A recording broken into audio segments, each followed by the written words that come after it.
Yeah, I'm working on a 1999 KTM for a friend, and I just wanted to make a quick video about why you should change your brake fluid once a year. A lot of factories say twice or every 2 years. I've gotten in the habit of once a year. It's not super hard if you're doing it yourself, and if you're not doing it yourself, then you have somebody like me do it.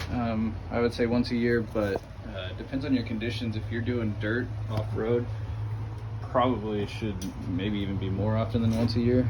But if you look here, we've got a whole bunch of sediment in the master cylinder, and that's going to cause problems down the road. It's also, at the moment, it doesn't seem like the system is clogged at all, but the brake lever just feels very spongy, which is a sign of there being either air or, in this case, most likely water in the line. So I'm going to do a fluid change, and just wanted to put out a video on why that's important. I'm going to do the rear as well. I'm sure it's similar.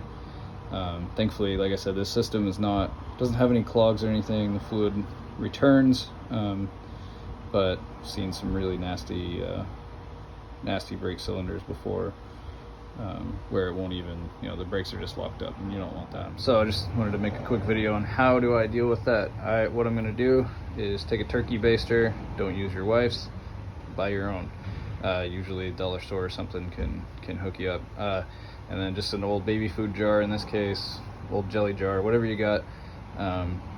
So I'm gonna use a turkey baster. It's probably gonna put some air in the line, but I'd rather have air in the line than run the dirt through the system as I do the fluid flush. So I'm gonna just try to get all that nastiness out of there first. Then I'll put some fresh, clean fluid in. And you can see this is discolored, so typically your color of your fluid is gonna be clear. This has got that kind of golden color to it, almost like oil. And then, like I said, got a ton of dirt in there. So this is why you do it once a year, 2 years at the most. If you're doing off-road, definitely once a year.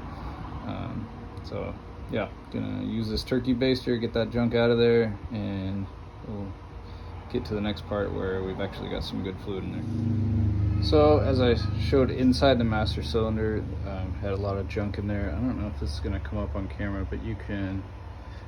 I just used the turkey baster to get out of there. You see how it's kind of milky? You can almost see some water in there, maybe.